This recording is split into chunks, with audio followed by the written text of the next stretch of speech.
to PopCultX episode 138. As always, I am Gabriel with Danny, your host of PopCultX, bringing you pop culture news from a Gen X perspective.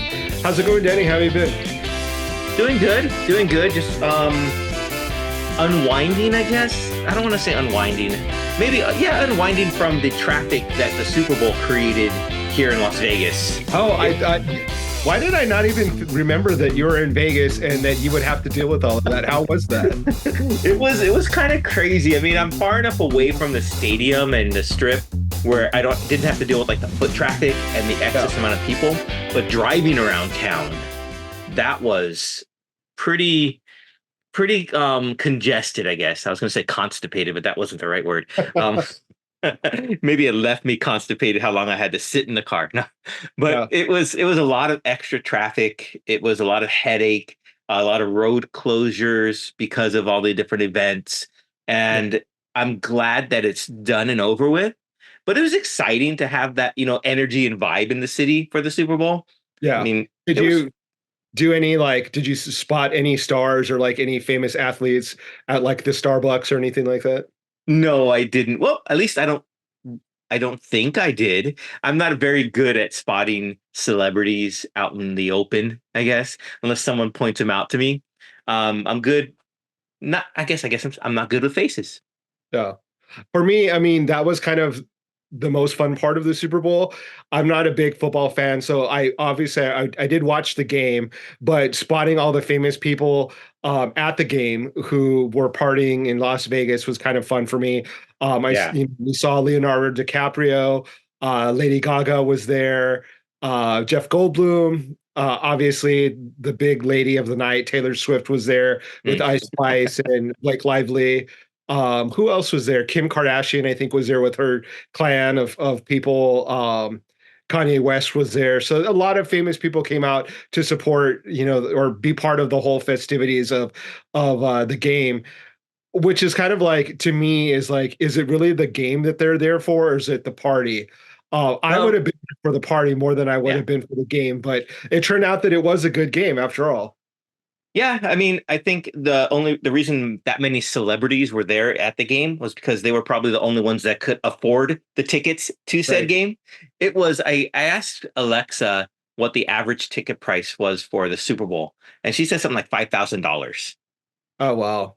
Yeah. I was like, how could anyone like me afford to buy a ticket to go to this thing? So is it just a bunch of corporations buying all these tickets and writing them off, or what? I don't know. A lot of fans that it's they're not buying tickets to their Super Bowl every year. I think that there's a lot of fans that like that's their lifelong dream is to be at a Super Bowl. Could be not necessarily this particular Super Bowl, but I think my dad's gone to a Super Bowl, and I think that for some sports fans, it's just kind of like bucket list thing. They have to check it off their bucket list. They want to be at a Super Bowl. So I mean, if I was a sports fan, I guess I could really see that, spending 5,000 once in your life on something very, of that meaningful. Yeah.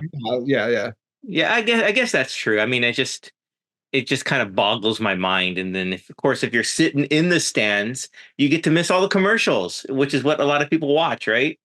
Or watch the game for, is just the commercials. And I mean, they do pay buku bucks for these commercials, so they go all out with their, I guess, quality of them and whatnot. And there are, I think, more celebrities in the commercials than it may be in the stands. It was crazy this year how many I saw. Yeah.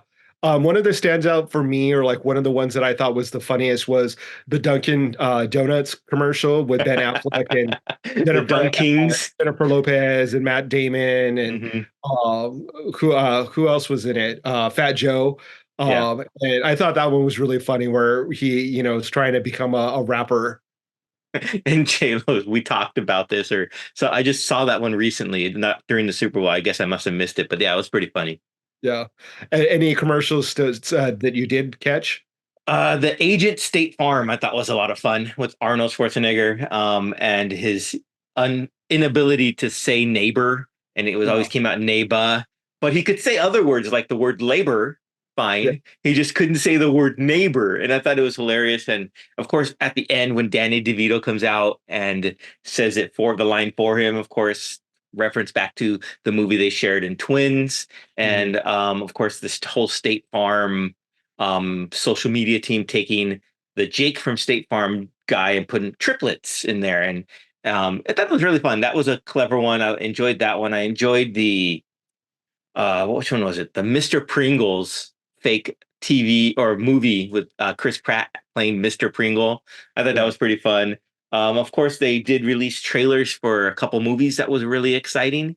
Mhm. One being Twisters, which is the sequel to the movie Twister. Well, I don't know if it's a sequel, a reboot, or a continuation. I couldn't really tell from the trailer, but the movie Twister, the original one, was probably the first DVD I ever bought way back in the day. It's funny that you say that because I remember it was all about like the like IMAX experience at home. Like we had the Hmm. stereo set up with the Hmm. surround sound, and we got Twister set up, and you could hear it all over your whole house. And Yep. that definitely, I remember that back in the day with Twister. I don't know if I'm that big of a fan of going out and seeing the sequel or the reboot of it. But I'm definitely excited about Deadpool and Wolverine. That was another Hmm. movie that they showed a teaser of. That's going to be really exciting. I can't wait to see that. Yeah, that looks super exciting, especially the implications it has for the whole MCU universe. Yeah, And how like they're gonna people are saying that they're gonna just basically cut off threads that didn't make sense or centralize it or refocus what the Marvel Cinematic Universe is, and they're using Deadpool and his Cable's time traveling device to make that happen. So that's yeah, really exciting. Getting to see Wolverine in the MCU is just going to be a blast. I know yeah. you're And to looking see forward to Hugh that, probably. Jackman again as Wolverine, Yeah, and not some other actor. I'm a really big fan of Hugh Jackman as Wolverine. So to see him back in the Wolverine costume is going to be great. yeah, and not just in the Wolverine costume, but in the comic book correct costume, Yeah, right? That was exciting, especially with. I'm sure out there you've seen the set images, so you've been spoiled with what they've shown and whatnot. But it's not really spoilers. It's just cool imagery. It's yeah. exciting. Yeah, Hugh Jackman coming back as that, and a whole list of characters that we saw little teaser mentions of in the trailer is going to be fun. I thought Ryan Reynolds and Hugh Jackman's Twitter or social media, what do you call it, beef or their back and forth that they have with each other, which sometimes seems like it's friendly banter, sometimes it seems like it's serious, beef. But of course, Ryan Reynolds tweeted the name Deadpool and Wolverine, and then Hugh Jackman tweeted a poster of it that says Wolverine and asshole. There, fix it for you. So it's funny to watch that little back and forth between them. Yeah. So you being a musical fan, are you excited for Wicked to come out? Wicked was another trailer, correct? I forgot about that. That did premiere on that. I, you know, I am a fan of musicals, yes, and I did watch one this past weekend, but I'm not too familiar with the Wicked musical, believe it or not. I Yeah. read the book Wicked, so I know the story, but I've never listened to the soundtrack of Wicked, so I don't really know the songs other than the one learning to fly or believe I can fly or something like that, the main popular one. But I'm excited for it. Yeah. I mean, I'm a fan of the director. Is it John Chu, I think? Mhm. And I'm a fan of his previous work with like In the Heights and whatnot. So I'm excited to see what that entails. And I'm coming in with fresh eyes. So it'll be an enjoyment for me no matter what. Yeah, luckily I've seen Wicked, but I don't remember the plot. Okay. That's how Fair much of a enough. musical fan I am. There are certain songs that stand out, obviously, that I remember, but it's very foggy in my memory of the musical. So I'm going in almost with fresh eyes. But I'm excited to see what Ariana Grande can do and what her acting chops are. See if she's going to be able to pull off her role. And the look, but it looks visually, it looks pretty good. It Yeah. looks like it's going to be something cool to watch. But any other movies, trailers, or commercials that you want to talk about? Hmm. if you had asked me a couple days ago, I would know offhand. But so much happens in that time. Like this past week, issue 6 of Blue Beetle came out. So a lot of my focus was on that and the new comic book day. And so I don't remember any other commercials that came out. Oh, the casting announcement for Fantastic Four came out as well. So that kind of blew away all the other stuff in my mind Yeah. from the Super Bowl. The what's it called? The not the news cycle, but the pop culture cycle keeps twirling and keeps Yeah. moving. So if you tune out for one day, you might be left out of a lot of different things. But yeah, with Blue Beetle, that was fun. I know we got a chance to sit down and talk with the writer of Blue Beetle. So do you want to give a little introduction for that before we head into that? Yeah, absolutely. We are fortunate enough to have Josh Trujillo again on the podcast and talk about all things Blue Beetle and what some things he's working on. So let's go ahead and give that a roll. Well, welcome back, everyone, to our Little Talks with PopCultX. It's our conversation series where we chat, of course, with a wide variety of creative-minded people. Today, we are happy and thrilled to be welcoming back a real friend of the show. That is Josh Trujillo. Welcome back, Josh. Hey, for having me again. Hey, everyone. So we're talking this week. It's in second week of February, and it's really cool that the issue number 6 of Blue Beetle, which of course you are the esteemed writer My of, baby, yeah. has come out, and it concludes, I guess, what you would say the Scarab War or the first story arc for Jaime Reyes in this series. Yeah, so issue 6 really pays off a lot of the things we've been building up in the first 6 issues of the ongoing series, and also some of the stuff from our graduation miniseries we did last year as well. Very cool. Yeah, I was just looking through my stuff and I found all of my Blue Beetle issues nice. here. This is just the Dawn of DC one, the graduation days down over there. But yeah, it's really exciting to see that build. Now, Gabe, you've read a few of them. What do you think, or where do you think this is all leading up to? Because I know you might be a little bit behind on some of them. Yeah, I've been kind of busy, so I'm really excited to hear what has been happening in Blue Beetle universe. And if maybe you can share with our listeners what's been going on in the Blue Beetle series. Yeah, so as you know, Jaime Reyes is the Blue Beetle. He's got a mystical sci-fi alien scarab beetle attached to his spine, and it makes him the superhero that we all know and love. He's in a new city. He's in Palmyra City. He's kind of the protector of this like high-tech utopia going on in the Gulf Coast. And he's up against this new threat called the Blood Scarab, who has deep ties to the original Blue Beetle, Dan Garrett, from like the 30s and 40s. Right. So he's kind of faced off against what we think is an ancient, unspeakable evil, basically, that's kind of been targeting Jaime and the people closest to him for the whole story arc. Mm-hmm. So in our last issue, we have our final showdown between the two of them, and only one scarab will be left standing. That's kind of my best wrestler promo. Or is it a Highlander promo? I don't know. That's very true. Only one will remain. And it I don't know how much we can divulge of issue 6 without spoiling it for everyone. But that was kind of a surprise, not a surprise. Yeah, I guess it's more of a surprise ending for me, considering Jaime's character and how he, even and it passes over to the movie, how he doesn't want to kill anything or anyone. So, yeah, that's the superhero code, right? Like, yeah. It's Batman, it's Superman, it's Spider-Man. None of them, they have their killing is the line for them. And that's the same for Jaime too. Especially for Jaime, I think he's a hero that really leads with his heart in a lot of ways. And so even having to consider that has been ripping him apart throughout the series so far. Yeah. So when you finally decided and putting pen to paper for that end of the story arc, how was that for you writing that final scene? Yeah, it's intense. I get nervous writing any issue of anything. But for this one, Jaime is so special to me, and I hate to put him in a situation that makes him feel bad, but I'm the writer, so my job is to make him feel terrible all the time.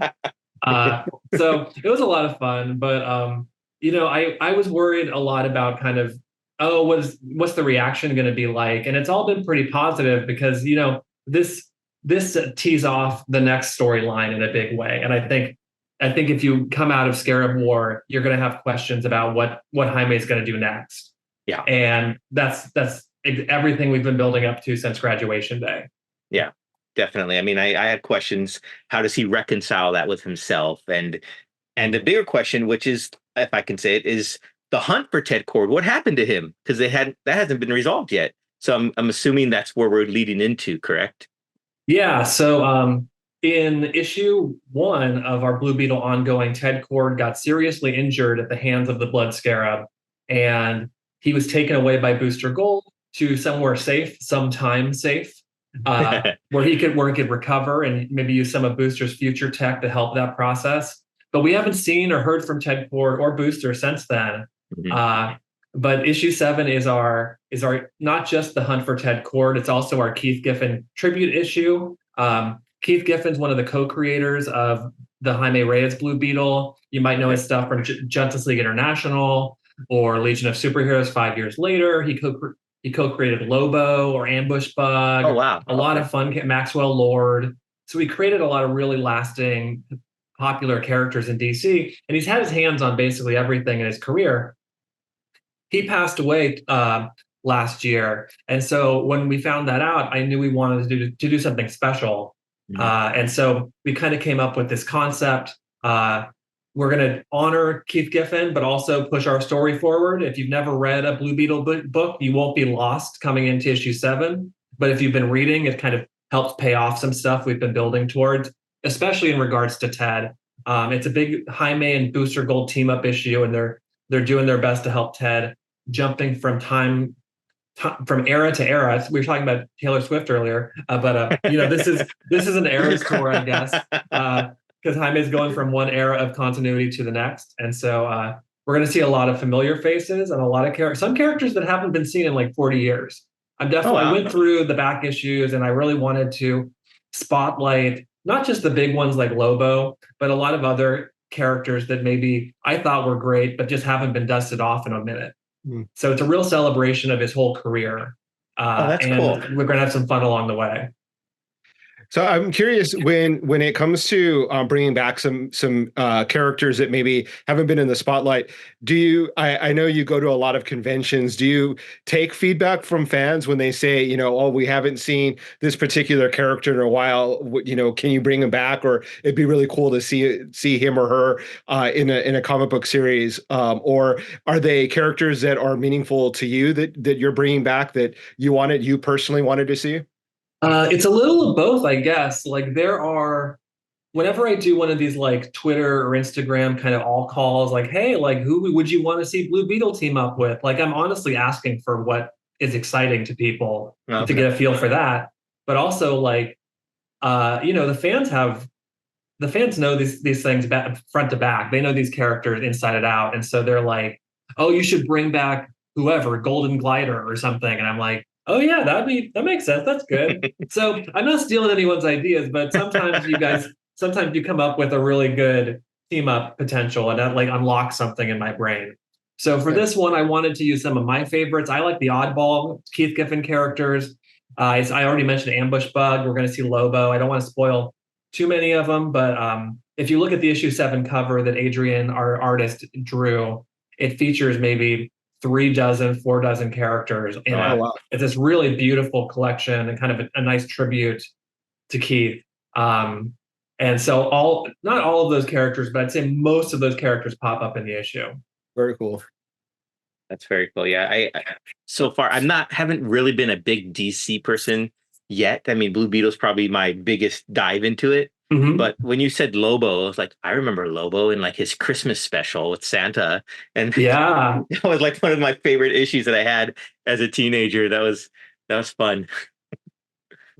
Yeah, what I liked about Keith Giffen's stuff was like I became acquainted with his work through like this book he did called Justice League International. He wrote it with J.M. DeMatteis, and Kevin McGuire was on art, and it was really like a funny and very personal take on a Justice League book.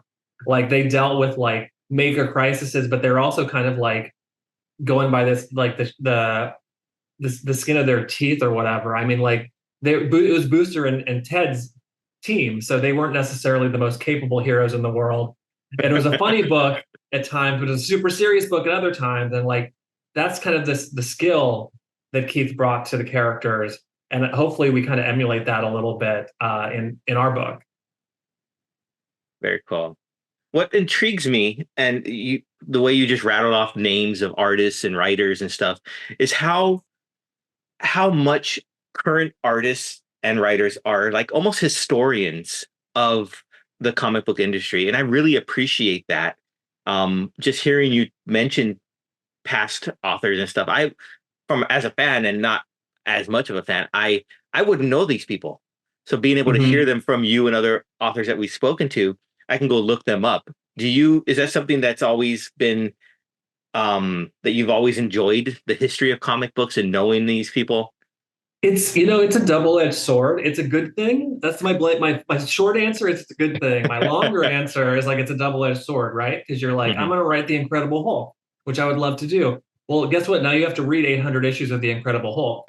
So good luck on that. Like Jaime's been around in solo stories. Jaime's been around for fewer than 100 issues, but that's still a lot of homework to do to keep it all straight. And so, like if you look at Palmera City, in where Blue Beetle lives now, all the street names, all the buildings are named after people who've worked on Blue Beetle comics. That's cool. So it's Jaime City. So it might not mean anything to you, but like it's cool to me that like it's like instead of Olvera Street, it's like Jimenez Street after Phil Jimenez, who's like the first guy to draw Jaime after Coley, and like it's just stuff like that. I like those little Easter eggs because the Blue Beetle character is so much about legacy.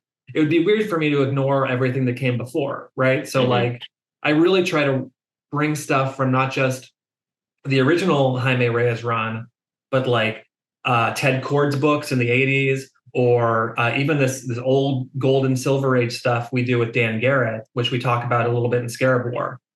I was like, no one's asking for this character to come back, but I found I figured out how to do it. That's cool. I like those. I like the Easter eggs. That's really fun, especially for fans, like you said, who might know these artists or writers, and they could pick it up and like, oh yeah. So that's really cool. So hopefully, go on. No, yeah, go ahead. I'm sorry. Oh no, just hopefully someone picks up an issue and they're like, oh, I wonder who John Rogers is, and then you look it up and you're like, oh, this guy's like a major writer. I want to read all of his books now because they named the Coliseum after him or whatever it is. So I saw that you're going to be making an appearance at Awesome Con, which is a really cool name for a convention. I've never heard of it before, so I was looking into it. That's in Washington, D.C., correct? Yeah, this is a big trek for me. I do FlameCon every year on the East Coast in New York, but I've never done a convention in DC for sure. So I'm excited to see a lot of people I've never met before, basically.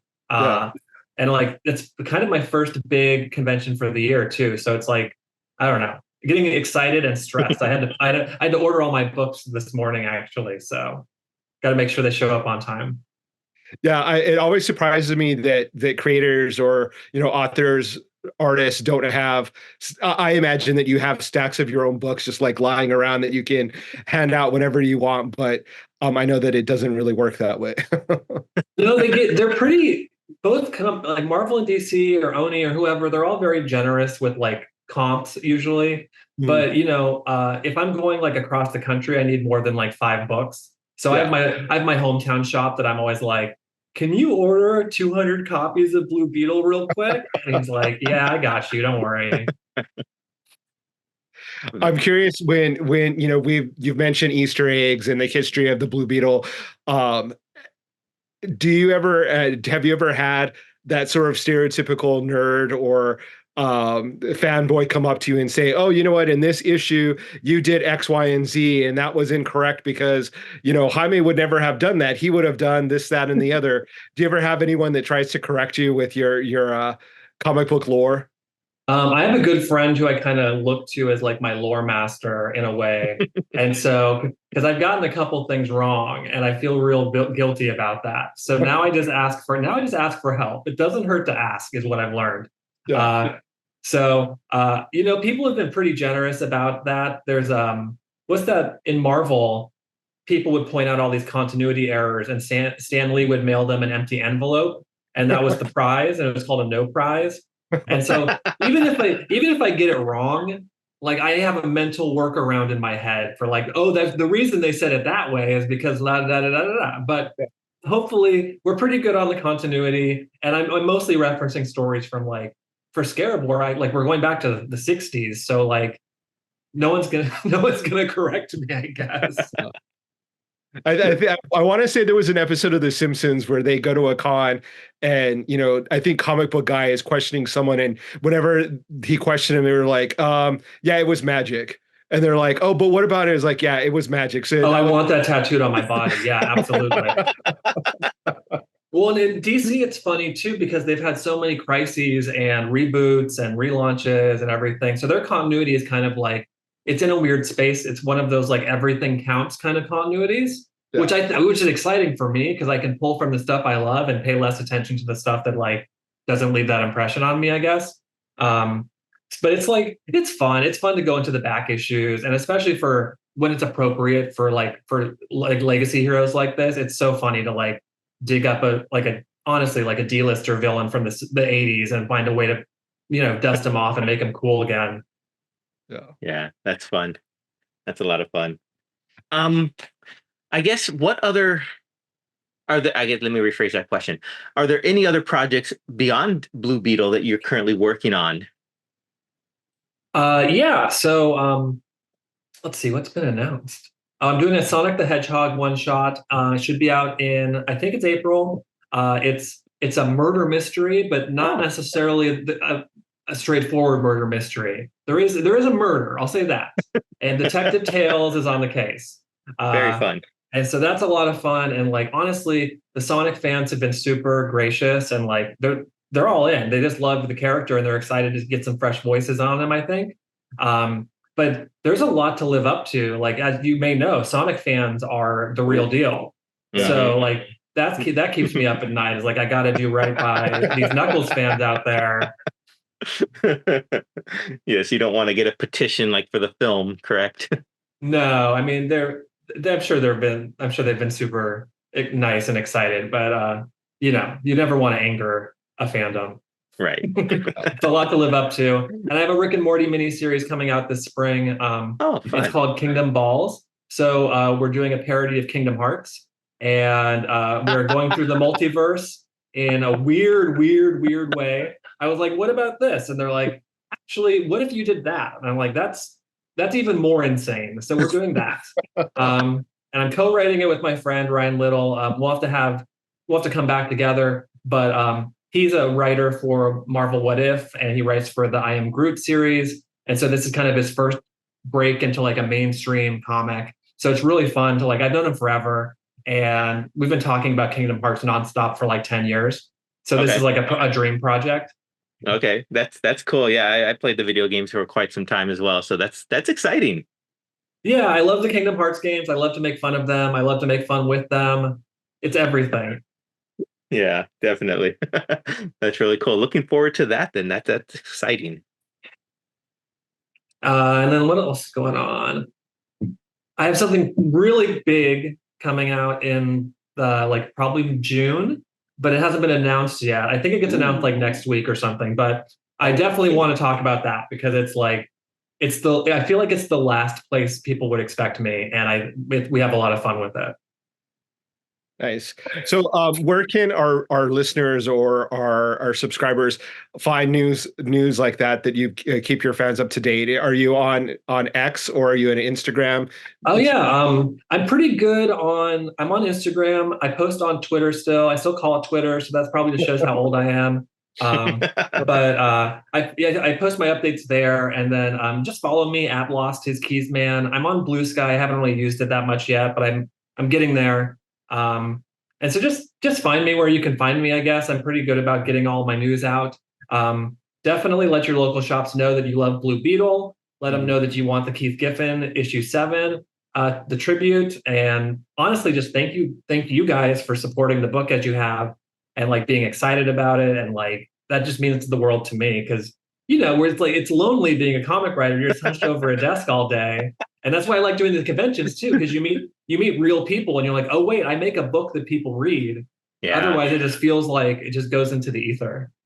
Yeah, and to kind of to give thanks back to you, as a Latino comic book fan, to have a character that is Latino that is actually interesting and dynamic and is fun to read is really important and is really great. So I want to thank you for creating writing such a great book, and continue to do such great work on Blue Beetle. I really Oh, I appreciate that. Yeah, thank you. And we're special, we're a weird book. Like we have like an all Latino, a Hispanic creative team, and we get to put Spanish in the book, untranslated, and like DC's totally has our backs in that regard. I think they deserve their flowers for that, I guess. Yeah, absolutely. Awesome. Well, Josh, thanks again for taking some time to chat with us today. We look forward to issue 7 of Blue Beetle. If you guys out there haven't read or picked up the rest, go do so. You don't have to, Josh said, but I recommend it. It's a real fun story. So thanks again, Josh, and we will catch up with you soon, maybe next week when we hear that announcement, and we'll blast it out. Oh, definitely. You'll know when it's out. Okay. Thanks, Josh. Yeah, and thanks again, Josh, like we said, for taking some time to chat with us about Blue Beetle. We are both big fans of it, so it's really cool to be able to speak and have that open dialogue with the writer. I mean, he's very open about, the storylines, and I'm excited for his announcement that he has planned or that he can't talk to us about yet, but it's coming out soon. Yeah, I think it's really cool to have a guest on that we've had on multiple times that we can just reach out to and say, hey, what's going on? Absolutely. The final thing I wanted to talk about, and I don't know, I mentioned a little bit before the interview, was the Fantastic Four casting. Yeah. Because that was pretty big deal if you know who got cast. Now, are you familiar with that at all? I know one person that was cast, and that would be Pedro, right? He's going to be playing Reed Richards. Yes, Pedro Pascal is Reed Richards, aka Mr. Fantastic. Now, are you a big Fantastic Four fan to begin with? Not really. I've read some of the stuff, but I wouldn't say that I'm like I think it's like a little bit too far back. Like I'm not as old. I'm not old enough to be like that big of a fan of Fantastic Four. I think it was a little before my time. Yeah, I hear you. I am not a huge fan of them either. I think I've read more of when the parts of the characters are in different series. I think like what's her name? Sue Storm? Or no, yeah. Miss the Invisible Woman was part of like I think it was either Daredevil or Moon Knight. She was like somehow they were trying to hook up or something, but of course she's married to Reed Richards, right? So it was weird. Then there's also a series where their children had to, I don't remember exactly, but their children had to save them or something. Yeah. So I haven't really read the Fantastic Four directly. I think I've seen the other 2 films. That helps. Yeah. Yeah. But so who else was casted? Oh, okay. So the other people was Vanessa Kirby as Sue Storm, Joseph Quinn as Johnny Storm, aka the Human Torch, and my favorite casting right now, because I'm a huge fan of the series, is Iban Mas Backrack. Sorry if I butcher your name, but the gentleman that is in The Bear is cast as Ben Grimm. Okay, cool. I was going to say, should I know who any of those other people are? Because I don't. No, probably not. Joseph Quinn was in Stranger Things, the most recent season. He played like the Dungeons and Dragons, guy. He was the one that was hunted because they thought he was the murdering people, but he wasn't really there. His acting style grew on me throughout that season, so that's exciting. But Vanessa Kirby, I'm not sure who she is. I think she was in The Crown. But having Ebon Moss-Backrack as Ben Grimm it just blew me away because I am a huge fan of the show The Bear. And I'm currently watching it again, the whole season for the 3rd time. There's only 2 seasons. The 3rd one comes out in June, thankfully, is what I saw. But it's just like a comfort for me now. It's strange. It really is strange because at first I didn't really get into it. Like I said before, last episode is that it was real punk rock in your face, but now it's like a comfort. Huh. And I definitely having have to check it out because I know everyone loves it. And I still haven't sat down to watch it, so I definitely have to check it out. you do, and he is such a talented actor, and to have him bring in his nuanced approach to acting is going to be exciting. So, one of his catchphrases from the Bear is that he calls everyone cousin.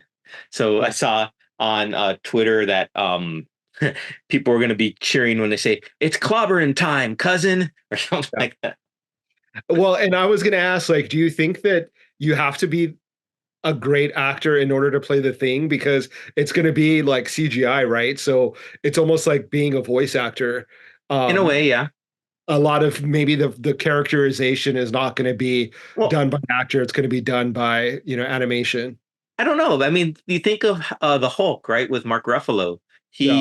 He was there on set. He had all like the pointillated dots on his face to capture his facial expressions, and I don't know. I think they used like his eyes and stuff. I Yeah. don't know if it was exactly all CGI'd, but I think it does. I mean, it mainly is going to be like a voiceover, but I think he is going to be, at least I hope, physically on set with everyone else. Yeah. Yeah. That would be cool. Yeah. Speaking of the Bear, I did watch musical I mentioned. I watched the movie Wonka. If you're familiar with it or not, I don't know, but it's stars Timothy Chalamet as Wonka, Yeah. and a whole host of other people in there. Michael Keegan Key as, is that his name? Michael Keegan Key? I I think think that as like the chief so. police inspector, and his character is hilarious because he has a huge chocolate addiction. So he starts off thin, and then by the end of the series, he's like, think Weird Al from I'm Fat. He's Oh, that okay. size, so it's hilarious. But it is a musical, and the songs are really fantastic. Hmm. They are really great. And when Pure Imagination comes out, in when it's in the movie, from the original movie, Gene Wilder Yeah. sings it as they enter into the chocolate factory. But this is used in a different light, and it really was very touching and emotional. Hmm. And I might have felt a single tear come down. I don't know. Oh, it's good to hear that because for me, Gene Wilder singing that song "Pure Imagination" is so iconic that Hmm. and no one can touch it for me. So saying that they kind of redid it or repurposed it in this new film in a different type of way that is successful in your Yeah, eyes yeah, is I definitely will have to check it out because I'm to be honest, I wasn't really excited to see Wonka because I am such a big fan of Gene Wilder. When they did the version with Johnny Depp, I wasn't a big fan of that. yeah, yeah. I I didn't agree. think that they really did anything to improve on, the quote, the original. And so I'm kind of I hold in such high regard that original with Gene Wilder that so he did such an iconic job Hmm. that character. It's such a part of my childhood that like anything else is kind of like sacrilegious for me. Yeah. But based off of your review, I'll have to check it out. Oh yeah. I've been listening to the soundtrack for the past few nights as I lay down. It's just that good. I mean, I didn't think it was going to be, like you said, the original Willy Wonka and the Chocolate Factory was such a huge part of me growing up, especially Gene Wilder's performances, and watching them back, and the whole boat scene and that being scary to me and when I first saw it, and it just how they incorporated little tidbits of that movie into this film, so you can kind of see, since it is a prequel to this, to the, well, Gene Wilder version, you can Yeah. see how Wonka's character grew into Gene Wilder. Okay. They did it in such a fantastic way that we meet the first Oompa Loompa, which is played by Hugh Grant, and we see how, okay, maybe how that's how became their friendship and their working relationship, and it's just, yeah, go watch it. Okay, I will. Yeah. Right on. Converted Yeah. you. No. Yeah. I don't know if I'll be singing the songs, but I definitely will check it out. You will. You will. There's a couple catchy tunes in there. It's fun. G Hugh Grant makes fun of that. It's like, now here's something that you won't be able to get out of your head. And he starts singing one of the Oompa Loompa songs, right? Oh, nice. So it's really fun. It's I highly recommend it. And I've told everyone about it. Like my mom told her to go watch it, told other friends to go watch it. So I'm out here, I You're don't know. promoting the movie for free. Yes, exactly. That's the nice version, the nice way of putting it, right? Nice. Very cool. Well, right on. That's what I've been up to. Anything else you got for this week? I don't know. I haven't moved on from the Super Bowl because I've been listening to people's what would you call them? Conspiracy theories about how the game was Oh, rigged. interesting. Okay, yeah, we And didn't touch on that. Yeah, you said the yeah, game was good, which yeah, the is game was surprising pretty. to hear you say that. But yeah, tell me about these conspiracy theories. So the conspiracy theory that I have heard is that the NFL, in order to get more higher ratings, because the ratings have been really low, that they have Travis Kelce and Taylor Swift in a fake relationship for publicity. And they wanted her there at the Super Bowl so that her fans would watch the game and it would increase the ratings, and that they had it rigged so that Kelsey's team would win. And it was all a big farce and a big show. So, there are some people that even go one step further, and saying that she is a witch, that Ice Spice was with her, which is one of her friends, and that she was like throwing up like satanic signs with her hands, and My um, goodness. yeah, that was part of some evil agenda to distract us from more important things going on in the world. So it's definitely interesting hearing people come up with this thing. It reminds me of like the Salem witch trial, oddly enough, like where you have Hmm. some woman, for whatever reason you dislike. So what's like the first thing that you go to is like, oh, she's a witch, She's a she's working witch. with the devil. Hmm. And it's so weird that in 2024 you have Taylor Swift, who's like successful singer-songwriter. She's, I think, a billionaire, and that people who dislike her are like, oh, she's the witch. Like that's the only way that she could have possibly had this level of success. And it makes me laugh. Like it's very entertaining for me to listen to these conspiracy theories because they're so far-fetched and they're so Hmm. ridiculous. But then it makes me sad because there are people that actually, I think, believe it. I think Yeah. some people Yeah. post it to be funny, but then other people are like literally think that it's true, which is really scary and really sad.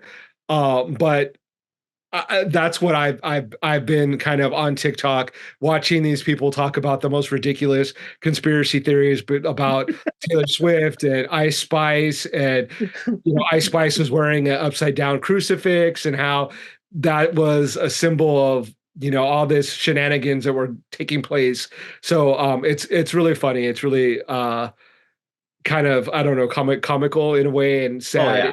a way, but Yeah, it's amazing that people would believe these conspiracy theories. I mean, before Taylor Swift came along and her relationship with Travis Kelsey, yeah. yeah, Um, NFL was the highest rated sport TV wise already, so they yeah. weren't dwindling. They didn't need her boost.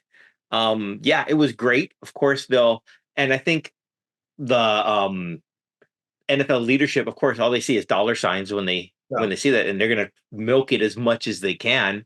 Um, but to say it was rigged, you could say that about any sporting event when your team loses any given time, no matter who the is dating who. Well, and a big portion of this is that for some reason conservatives hate Taylor Yeah. Swift. Hmm. And not for some reason, it's very specific. It's because she has supported, I think, Biden, and um, so that makes her a threat to the American way of life, I guess. And so they're just creating this ridiculous stories about her. And it's fun to watch because she just keeps on living her like Yeah, amazing doesn't life. Like affect it her. really doesn't bother her. And her and Kelsey have just been like living it up. Obviously there was a tragedy at the parade and Yeah, I heard really about that sad, one. but it it's this whole conspiracy thing doesn't impact her. Her fans are still her fans. um it's like little kids like accusing someone of something Hmm. really bad to try to you know give them a bad reputation, but it's just Yeah, like it's so funny. It's yeah. it's like watching a bad movie. Like it sucks me into TikTok where I just keep listening to these like ridiculous conspiracy theories, and then like another one pops up, and then another one, and before you know it, I've spent like half an hour to 45 minutes watching this like most ridiculous thing. To top it all off, and I think the crowning achievement, and this is coming directly from the President of the United States. Yeah. He on his Twitter account posted a picture of a portrait of him with red glowing eyes, and the tweet said, "Just as we drew it up."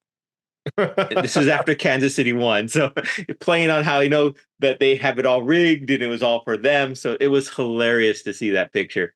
That is so amazing that he's trolling people. I I saw the picture and I thought that conservatives made that. I didn't know that he actually did that. Yeah. Oh, that's hilarious. It was very funny. I enjoyed it. I got a kick out of it. Of course, it spewed both ways for like the liberals saying, "How could you do that? You're the president," and then people saying we're laughing about it and saying, "Yeah, he's getting into it and trolling all those people who made fun of him." So I just had a chuckle about it. I'm not going to I dive think into it. he has to address the ridiculousness, Yeah, but exactly. you can't give it credence by being like by being giving it a real comment. You can't like Hmm. Hmm. otherwise you're validating it in a way. So by trolling Exactly. it, it's is absolutely perfect. It's like showing how silly it is and how Hmm. ridiculous it is. That's amazing. I'm so like that's so funny that he did that. I can't believe it. Yeah, go see the tweet if you can. It's very funny. I'm I don't not think he's on deleted it. X anymore, so like I can't look things up on X or Twitter or whatever you want to call it I will anymore. take a snapshot of it and send it over to you. Okay, perfect. I'm only on Instagram. If it's not on Instagram, I'm not really seeing it anymore. Okay. No. It is. Hold on, let me see if I can find it and I'll send it over to you right now while we're talking so you can laugh about it. Yeah. Oh, that was a few days ago, so it's probably oh there it is. Here it That's gonna is. be like my wallpaper on my iPhone. It's funny because it has like over 224 million views, 544,000 likes, 224,000 reposts, and 74,000 comments on it. So that shows you, right? How But what's scary is that people probably really believe that. Like that's yeah. what's insane to me is that there are people that are like, look, they're not even hiding it anymore. It's out in the open, and it's like really people like if Yeah. you need to, you know, if you're that into imaginary storylines, like go and buy like the new issue of Blue Blue Beetle. Beetle. Like go into a comic book store. There's all kinds of like crazy stories that you get involved in. You don't have to create them out of like real life people that don't deserve having these things said about them. But Yeah. Yeah. great people are insane. I But think yeah, that's all I've been kind of spending my time on is listening to this and all the whole Super Bowl, like the die down of the Super Bowl. We didn't talk about the halftime show. Did you like the halftime Oh, show? yes, we did not talk about that. I did with a caveat. So I thought it started off really slow. Yeah, I don't want to say I don't want to attribute it to the sound system, but it which sounded was kind of bad. weird, It bad was coming bad. through the TV. So I was just like, wow, is this because I know Usher is a great performer, a great singer, and this it sounded really terrible. So I was like, okay, I'm gonna give it a whirl. So as it went along, then Alicia Keys came out. Of course, there's the whole controversy of her first note, and but you know what? That just shows she's human. She's and she was singing live. She wasn't lip syncing. It was a Right. live track. So I think that's really cool that she that happened because it proves that. So there could Yeah. be another controversy. Oh, she was lip syncing the whole time. No, she wasn't. Yeah. And then of course they brought out the whole band. The marching band was really cool. I thought it really got it. Excuse the pun here. The show really got rolling when he got on roller skates. Such That a was dad joke. I said pardon the pun, but I thought that was really fun. And it just showed how much of a performer Usher is to be able to do all that on roller skates. Yeah. And then of course there was also who else was there? Jermaine Dupri showed up. Was that CeeLo? No, that was Jermaine Dupri. Okay, it was Jermaine Dupri. And then they also had Ludacris come in Yeah. for their hit song. And that when Ludacris came out, that was like, okay, this is a good show. I liked it. Yeah. So that was my Will I Am feedback. came out. Her. Yeah. Her was great. Yes. Forgot about that. Yes. Yeah. So I liked it. I always thought it was entertaining. It did start out a little slow. The audio sounded horrible because he is a great singer. So I don't know what that was about. But overall, it was really entertaining. I thought it was a win. The choreography, the dancing, the skating, the girl falling off of the pole that was dancing. That was funny. Someone fell off. Did I you didn't not see that. No. Yeah, you have to go back and watch it. No. It's over his I want to say his right shoulder. You see her like spinning and then she just drops down and falls.